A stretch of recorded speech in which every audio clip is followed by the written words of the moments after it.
What's going on, good people? It's your girl, Darker Brown, and the one and only. You already know what it is. It's the Mista coming at you live and direct. And we are actually straight from the motherfucking deck. Hey. What's going on, people? How we doing today, Darker? Doing well. Glad to be back on the deck. Absolutely. Where we belong. That's right. Enjoying your wonderful hospitality. Yeah, well, you know so glad to have y'all over as always. Always. Wonderful being on the east side. Happy to be alive. It's been an interesting week, which we'll get to later on in the show. Things have been wild. But where do you want to start this week? Man, well, I do. It's been heavy on my heart. I've been watching episodes on Pluto, Jerry Springer, my man, after school special. Can't wait to see what the next episode is going to be. Jerry died. Yeah. He lost him. It's like 79, right? Yeah, I feel like he still had more years to go. Jerry was proud of all our lives, man. Yeah, man. For better, for worse, man. Jerry. Fights, exactly. Jerry. Everybody knows Jerry, fights, man. The Jerry B's, the Jerry's final word. Yeah. Every now and then, Jerry get you with a final word that would be like legitimately like great. He would. Like, motivational and all kind of shit. No, he really did wrap it up with, and then he would end it with, take care of each other. And take care of yourselves and each other. Yeah, and I had forgotten that until I saw it on Twitter, and I was like, oh, my heart. Like, then like a saxophone started playing. Yeah. Yes. And Steve. Yep. Steve, the bouncer, Steve. Yeah, Steve. And Todd, the other one. I don't know about no Todd. Yeah, I think Todd came in after Steve and kind of took Steve's place. Jimmy went on forever. That show went on forever. Yeah. You gotta figure if Jerry started, you still had like Richard Bay, who's dead now, Jenny Jones. Not sure if she's still alive. That was a good question. Right. We're losing Donahue, Sally Jesse Raphael. Like if you weren't alive back in the 80s and 90s, you don't even have any concept of what daytime talk shows were back then. Yeah. No, it's so true. And it's total trash. We know that. It was always trash. But Jerry and Mari, I love Mari. Right. Still you are not the father, or you are the father. Each one is as gratifying as the other. Listen, I can't get enough. Maury carved out that window and he ran with that shit. And you gotta respect it. Yeah, like Ricky Lake would do the makeovers, and this person was doing that. True. Everybody had their niche or whatever. Maury found out you are not the father shit, and it's been a rap ever since. And the dances, you can find on YouTube the clips doing dances afterwards. Look, them cats be straight relieved. I'm like, man. Look, you remember back in the day though, when you asked to be off work because you're sick or you missed a day of school and you only got to see part one of the damn reviews. You used to hate that. They used to edit them like that. Yeah. Then they started. Then next, it wasn't too long. So if you went out the next day, you did not know who the baby daddy was in any of them situations. And I was hoping that they played the right one the next time because it was still syndicated still at some point. You know what I'm saying? And it's pre-internet days, so if you don't know, folks, things are not man, there's so many things about just technology being at the touch of your finger now that it wasn't always the case. Yeah, it makes a huge difference. Yeah. But yeah, man, RIP to the man, Jerry Springer, man. We love you, Jerry. Speaking of transitions and changes in television, big way to start the week when you saw two primetime anchors on two of the main networks lose their jobs. Oh, yeah. Don Lemon, the spicy, sassy CNN commentator, most known for having a few drinks on New Year's Eve, and I will do it.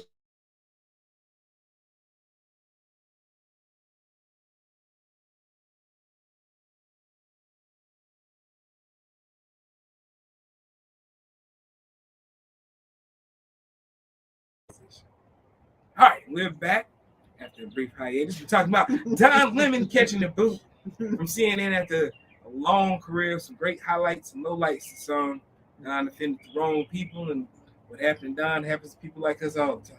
I'm sorry to see him go. I didn't realize, he was as much of a douche as he actually was, and was rude about it too, and just why is it surprising he's a diva though? I don't know. I really felt like he was a humble dude. I'm not going to say any names, but I worked with an anchor in Atlanta who was a television anchor. Mm-hmm. She had a lot of similarities with Don Lemon. Okay. He's an asshole too. Really? So I'm just that degree? Yep, the exact same degree. So when we generalize his ass, and yes, they're probably all the same. I'm just going to say that shit. Call me wrong if you want. I'll tell you this. So when Tucker Carlson got booted, yeah, So I feel like they canceled each other out. It was like, because it was like, oh, Don, we lost you. But like, yeah, Tucker Carlson. But like, I feel like it was a smart somebody, whoever the news moguls are, the puppet masters. I feel like did that on purpose. What was amazing about that was the timing of it. Right, they did that Like on you purpose. barely caught your breath of Tucker Carlson getting fired. It was like, boom, Don Lemon ain't got a job either. Mhm. It's like, whoa. But like I said, CNN was smart. It was Yeah. like you took all the wind out of Fox's sails, but at the same time, you dumped off like your lead black anchor off for a long time. And it was on some flub too. But you know what's interesting though? So you know, like, did you ever watch like Don Lemon pass it off to Cuomo? I think that's how it went. Yeah. And they're both gone. Mm-hmm. Both of them. Cuomo got out there for nobody. That's it. Yeah, man, it happens so fast, man. Yeah. But that's one thing you have to remember when you're on television. That all that stuff is temporary, man. And it's hard to remember or recognize that when you're in that moment. You've been on for so long. You have us follow. You have your own show. It's named after you. You are the network at this point because it's been so many years. Because who remembers CNN before Don Lemon and shit? Probably nobody. It's been that a long, long time. So Don's gonna land on his feet. Hopefully, be on MSNBC somewhere. You know, the rumor is, a lot of rumors of Tucker may show up on CNN too.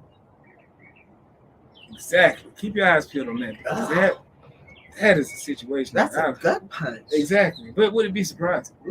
Yes. You think so? Yes. CNN's leaning that way anyway.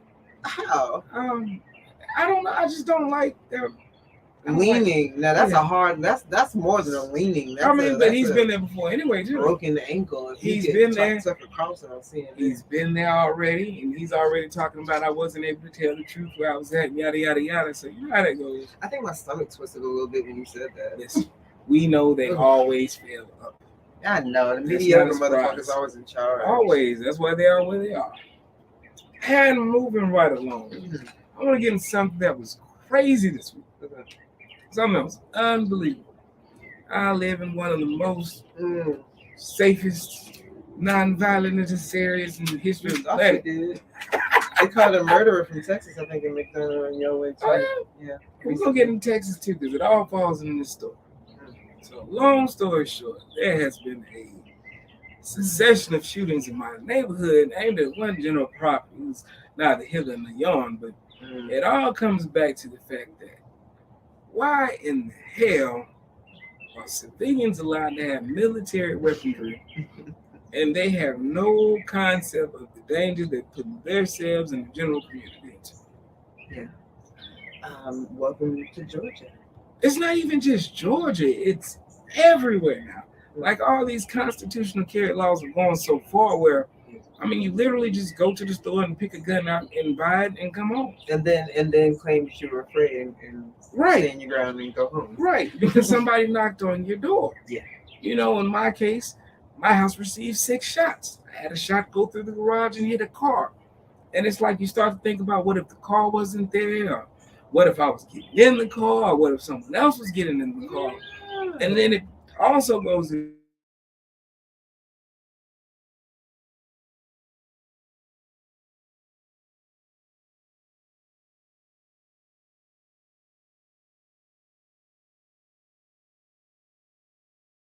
it's so scary.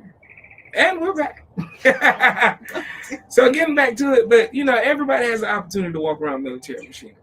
That scares me too. And it's like, why? There's nothing you can do about it. There's nothing us as law-abiding citizens can do about any criminal that has $350 in their pocket that go to a store to get a gun.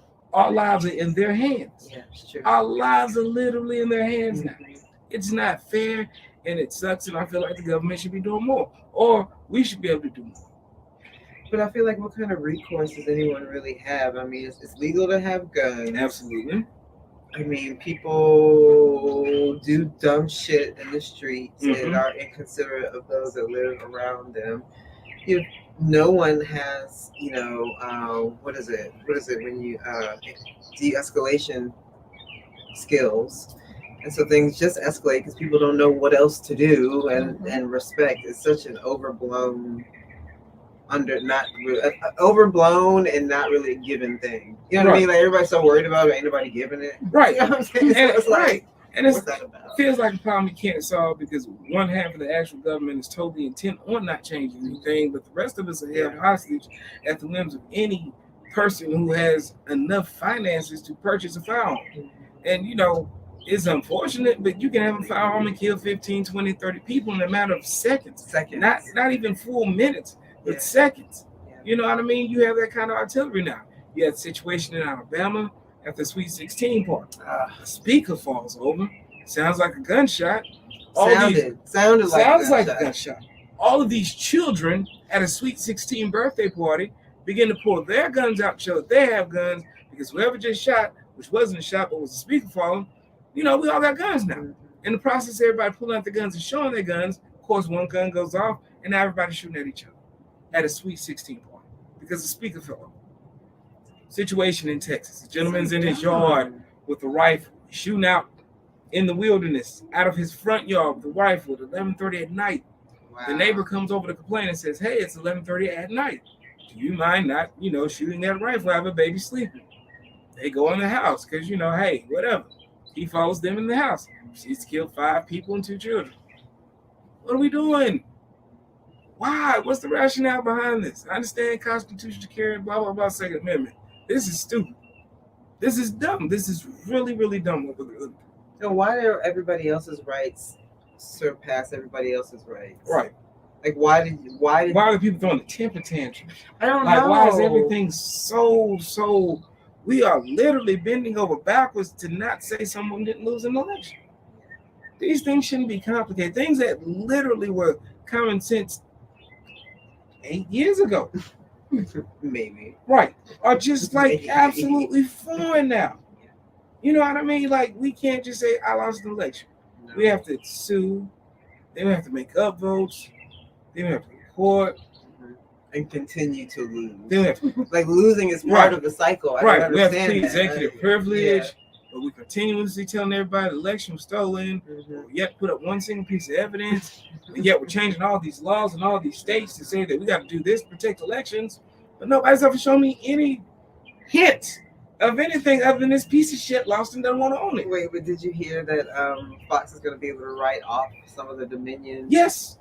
Some of the yes. I guess the lawsuit, the settlement. The settlement. Yeah, they use it as a tax write-off. It's America, man. America! I mean, it's like the whole system is just rigged to put its foot on the neck of regular people at the expense of rich people. Yeah, it is. I mean, we literally have one political party that has actively abandoned Americans on the biggest issue facing us. You can walk out your back door and walk into somebody facing you with AR-15. That's a fucking fact in this country. I can attest to that. Walking out your back door. You didn't do anything to anybody. They have military-grade equipment to do what? Let's be honest. If someone breaks into your house, I'm sure you don't have to shoot more than once or twice for that person to exit your house. Most people aren't trying to die when they're trying to steal. No, but you got the civilians are armed like the military, and the police are armed like the military, and the military is armed like the military. Yes. So we're just a militarized nation. And then one on Twitter and Facebook, mad, angry, and yelling, and ready to kill. But again, a lot of this is because one person refuses to say I lost an election. But here's the thing too, that goes along with all of that. I still can't understand why so many people are so willing to say, hey, I'll vote for him. Because they got to be white people. I mean... And the niggas that go along with them. Right. Mm-hmm. That's another thing, too. And on the sidebar, did you hear about Praz of the Fugees? I did. Being found as an FBI informant. And involved with influence peddling for the Chinese government. What the fuck didn't see that coming. That wasn't on your hip hop. Okay. And when we did hear about you again, how the hell did we find you here? Yeah, I don't know. That's a great fucking question. Mixed up with all kinds of celebrities and whatnot. I don't know. But quickly back to the gun issue. One thing I've always wondered, right, is why don't we teach mental health in school? Why don't we take seriously things like anger management? You're right. You know what that is. That's leftist liberal nonsense. That doesn't mean anything in the real world. But that's our whole problem, man. As a country, diagnosis. Right? We run from anything that's real, and now, like I said, one party is just insisting on running everything by their feelings. CRT, I don't like that.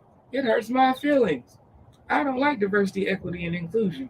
It hurts my feelings. Shut the fuck up. That's the fragility of it all. These are fragile folks out here. You're right. The white women, I think, have been multi-generationally, and I've said this, Mhm. passing down the fragility, not holding themselves accountable to their husbands, their sons, let them do whatever. Oh, and he's just being a man. Matter of fact, I was watching this thing the other day, and this woman was fighting on this beach, and he mad at this other woman because her 3-year-old son was looking at the butt of this like 16-year-old girl who had on the bathing suit. They're on the beach. Mm-hmm. This woman was so upset. She said, "If my son rapes your daughter when they're older, it's not my problem." What?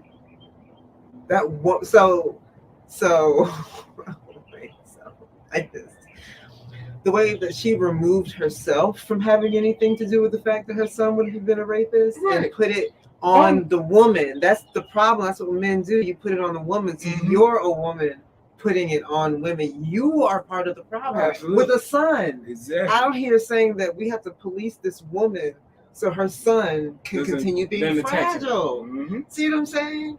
So again, that's what I'm talking about, white women and that fragility. And then you got the black folks. We're out here as brainwashed as well and are fragile as hell and have a fucking right to be honest with you. We've been broken down. Yeah, they distract us so easily, and they keep us so easily distracted. You know what I mean? They put the smallest little fruit in front of us, and we're all over. Or let two rappers start fighting, or two athletes make two mean tweets about each other, and whatever damn perspective civil rights issue is going on, it's long forgotten. Well, you got to keep people just hungry enough. That's it. You got to keep them coming back for more, right? Yeah. You got to keep them coming back for more. Yes. But Doctor, did you want to hit on anything else before we get out of here today? I don't think so. I will say that I am looking forward to more episodes of The Deck on the Deck. Exactly. I can't wait, man. We back outside. It's a little breeze out here today, but you know what I mean? We back live doing the thing. It's going to be on the pop from henceforth, folks. Yeah. So we can get on out of here, but y'all continue to rock out. Hey, and guess what? Like and subscribe, because we don't say that. And we need to get some traction, you know what I mean? So let's get this traction rolling, you know what I mean? Know who you are, like, subscribe. We doing the damn thing. Let's do it right, y'all. I love it. Take it easy, man. Doctor.